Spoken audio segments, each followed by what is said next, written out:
Hello, and welcome to a mini series I'm doing here. This is a continuation of the focus lessons I've been creating for Autistic Archive. I'm starting by talking about common criticisms of the neurodiversity movement, then delving into how opposition has evolved, and finishing by discussing how said opposition sometimes overlaps with the far right. Think of it as an iceberg. Right now, we're at the surface, but as we go deeper, things will get more complicated and heavy. It is perfectly fine to be critical of something that you generally like. In fact, it's something I greatly encourage. I'm going to both address criticisms I disagree with as well as ones that I myself have.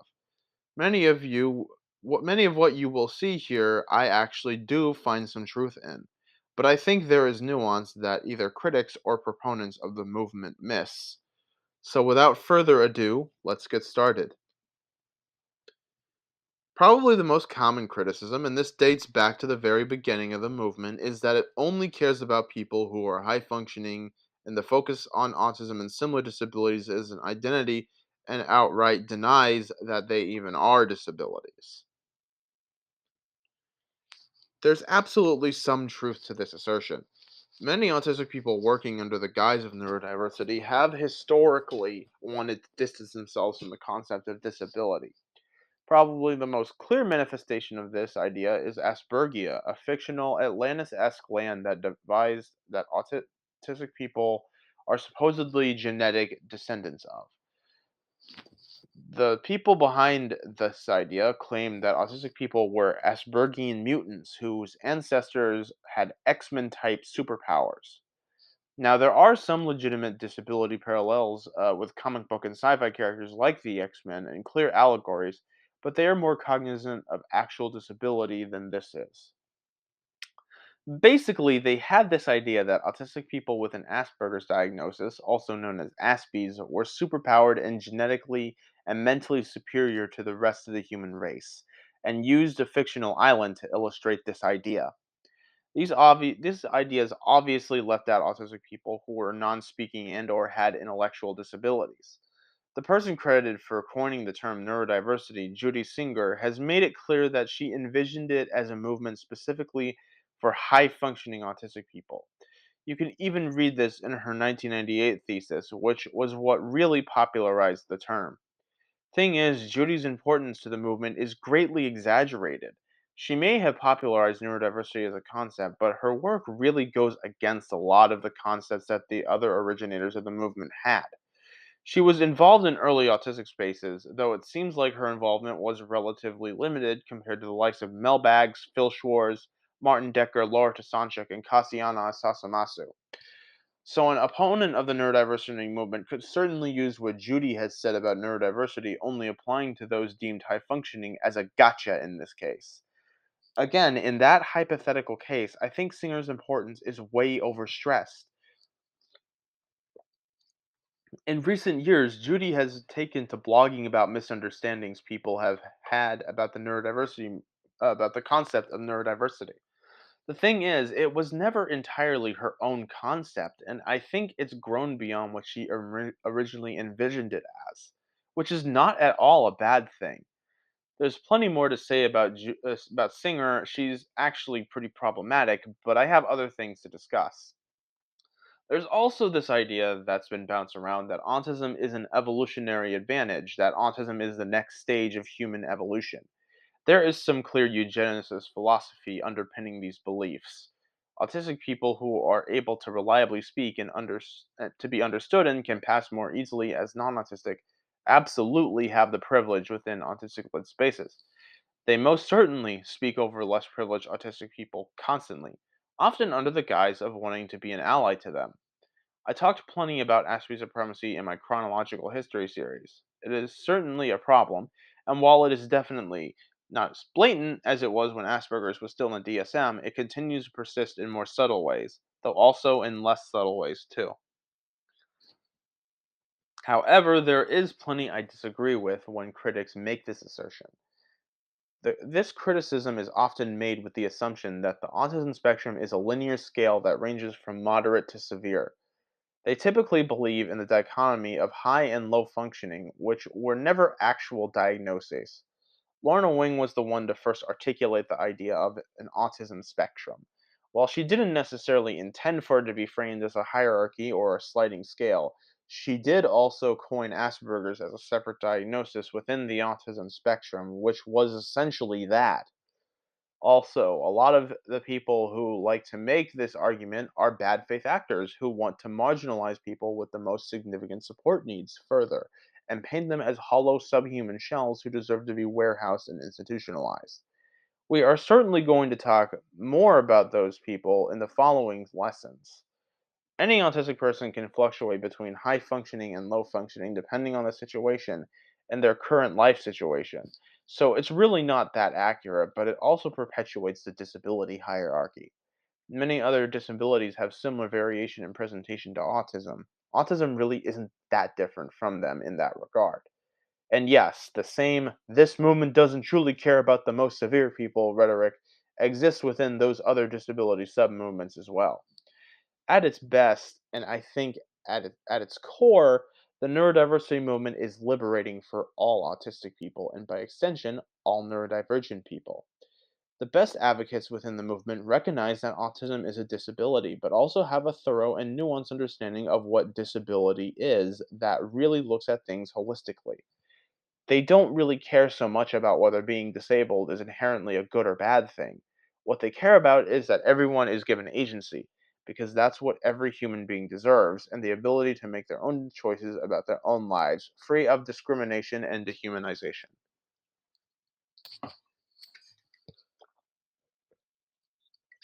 The neurodiversity movement is not inclusive of Black and Indigenous people of color.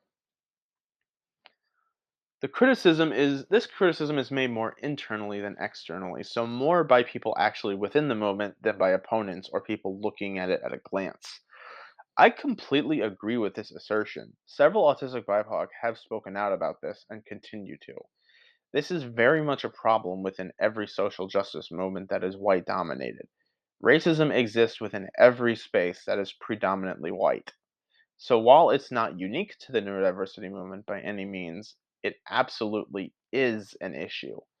Many people tend to feel pushed out of autistic self-advocacy spaces by the attitudes many in them will have, or how they may be tokenized. The neurodiversity movement has historically largely been based within the global north, and the vast majority of the originators of the movement who really built it from the start are white. This is very clear when you look back at the archives at autistics.org and read up on the history. A lot of this has to do with the racial disparity in autism diagnosis, which recent data is showing a decrease in, as well as who had and has the most reliable internet access. We're definitely going to see the movement get more racially diverse, as we already have, but this is not coming without growing pains and without white people getting antsy, be it from conscious or unconscious bias.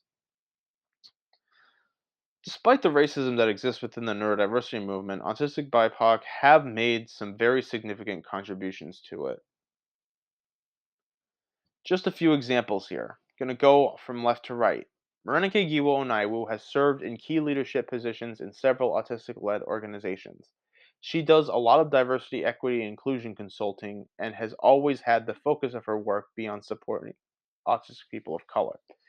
She co-published All the Weight of Our Dreams, an anthology entirely written and published by autistic people of color. Lydia Brown is one of my favorite people within the movement. They have done a lot of campaigning and policy advocacy surrounding ending the torture at the Judge Rotenberg Center. They are an amazing writer and truly think about every issue holistically. Lydia also co-published the aforementioned anthology, but was also the founder of the Autistic People of Color Fund, which gives grants to autistic people of color in need of funds. Collective liberation is always on their mind. Hari Srinivasan is Indian and mostly non speaking. He is a graduate of UC Berkeley and co taught a class on autism while he was a student there. Hari is currently a grad student studying neurology at Vanderbilt and is a PD Soros Fellow. Lastly, Cassiana has been involved with the movement since nearly the beginning. Along with coining neurodivergent, she's written lots of vital essays and has been involved with numerous campaigns. She donated an iPad to someone in need of a communication device via the Tone It Down Taupe parody of the Light It Up Blue campaign, and was one of the people behind the iconic autistic party giraffe.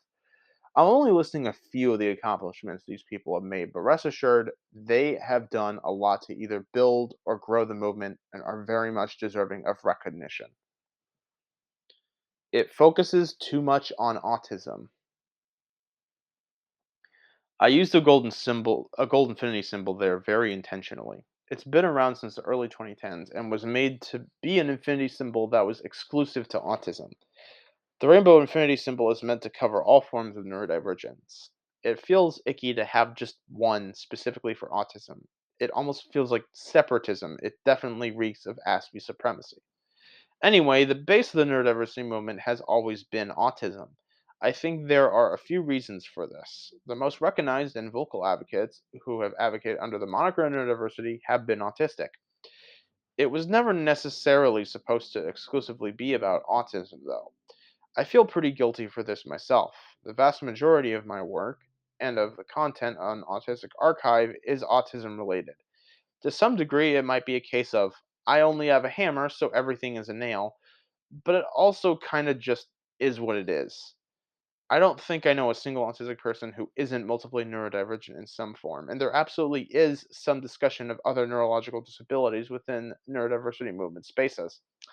I still feel like there could be a much stronger coalition between whatever ADHD, Tourette's, dyslexia, epilepsy spaces there are out there, to name a few.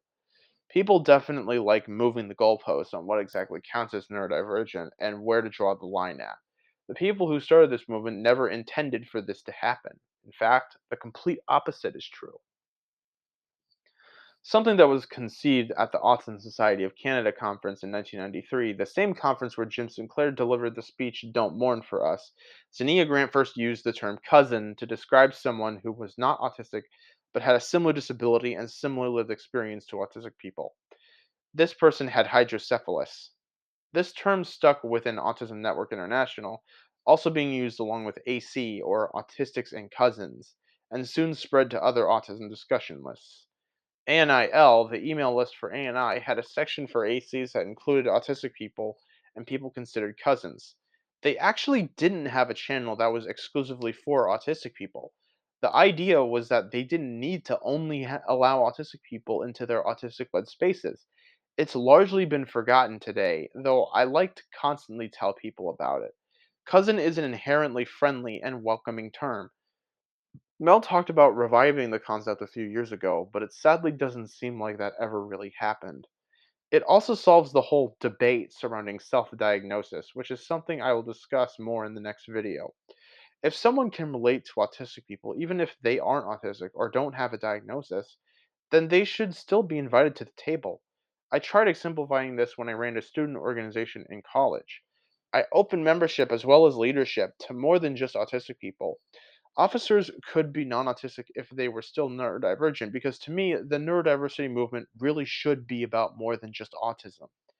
Diagnostic criteria also tends to change over time, and people can go undiagnosed their whole life while still being around lots of autistic people, or even do get diagnosed but are never told by their caregivers. Anyone who tries moving the goalpost to gatekeep someone whose experience resonates enough with autistic people is being exclusionary and are largely acting out of fear more than anything.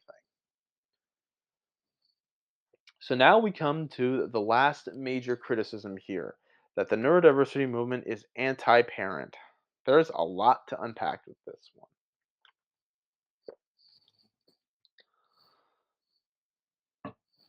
This has always been a point of contention. The so called autism wars have existed as long as the neurodiversity movement has, and have only escalated as time has gone on. The Autism Wars is basically a name for the power struggle between autistic advocates and parents and professionals who are in charge of the biggest autism organizations and have the most influence over autism policy and research funding. Now, this is also something I'm going to address more in the next video, but there's certainly some to talk about here. In my experience, I really don't think the neurodiversity movement is inherently anti parent. There absolutely is parent bashing, and many people tend to take it too far. Many autistic men will use the ableism of self proclaimed autism moms as an excuse for misogynistic behavior, which is not okay. They also aren't who I'd consider the most influential advocates in the movement who are really on the front line. There are definitely agitators on both sides of this war, and I think that's where a lot of the most headline worthy conflict comes from. The neurodiversity movement being largely organized online comes with some significant drawbacks, one of which being that the truth is often exaggerated because it's easier to digest taglines and platitudes that can be regurgitated in bite sized messages than it is to actually engage with these topics on a deeper level. I think the design of modern social media has a lot to do with this. This writing, this was also an issue in the earlier days of the movement, even when longer form writing was more commonplace than 280 character tweets or 3-minute TikToks. It wasn't as bad, in my opinion, though I think escalating conflict still would have happened regardless. The conflict with parents isn't unique to the neurodiversity movement. Any movement that started with some kind of power struggle with parent groups has the same issue. This includes the greater disability rights movement. It's also a huge issue within the LGBT community. Parents started their own disability organizations to advocate for their offsprings in the 50s and 60s. Many disabled people were institutionalized or simply thought of as incapable of advocating for themselves. Once people with disabilities started organizing among themselves, particularly with the self advocacy movement, it turned out the priorities were not perfectly aligned with that of the parent and professional groups. So when the neurodiversity movement started, the same dynamic existed. Some of the first action within the neurodiversity movement was Jim splitting from the St. John's Autism Listserv, which was dominated by parents and professionals, even with the affectionate nickname Academic Dickheads List, and creating one that was autistic led with ANIL. Then there was also conflict with more abled autistic people, a parent led group that let ANI members plan and lead their own section of the conference. There was also lots of disagreement with Autism Society of America, which was largely governed by parents. So it figures that this is an ongoing issue, seeing as the very foundations of this movement tie back to conflict with parents and professionals. It definitely doesn't have to be this way, nor is it always like this. While the ARC was entirely parent led when it started, over time it has gotten to be jointly run by people with and without disabilities, including key leadership positions and their board of directors. That isn't to say there still aren't internal disagreements that often come down to who comes from which group, just that it is entirely possible for the sides to work together in a way where there isn't a major power imbalance. There are also plenty of autistic parents who often feel torn between the different sides because of what they say when and to whom. They'll either be labeled as anti parent or anti autistic. Then there's Thinking Person's Guide to Autism, which has a similar setup, though is more autistic than not autistic led. Also, ANIL had a channel for parents to participate, so it's not like the originators of this movement ever really intended to keep parents out. Usually, when someone would talk trash about neurotypicals, they'd be told no NT bashing. The divide really shouldn't be as deep as it is, but the aforementioned agitators are largely to blame. I don't think the solution is to kowtow to the parents per se, but I think there is absolutely room for them in this movement. There just needs to be a clear understanding that the people with lived experience are the ones in charge and with the final say. After all, that is in part what nothing about us without us means. Thank you all for watching. So, this should give you an idea as to where we're headed. We've discussed in depth about common criticisms people have of the neurodiversity movement, both criticisms that people who support it and people who do not support it have. Now we're really going to dive further into the side of the critics and dissect where they come from as well as what they are currently doing to undermine the movement's efforts. I hope you look forward to it.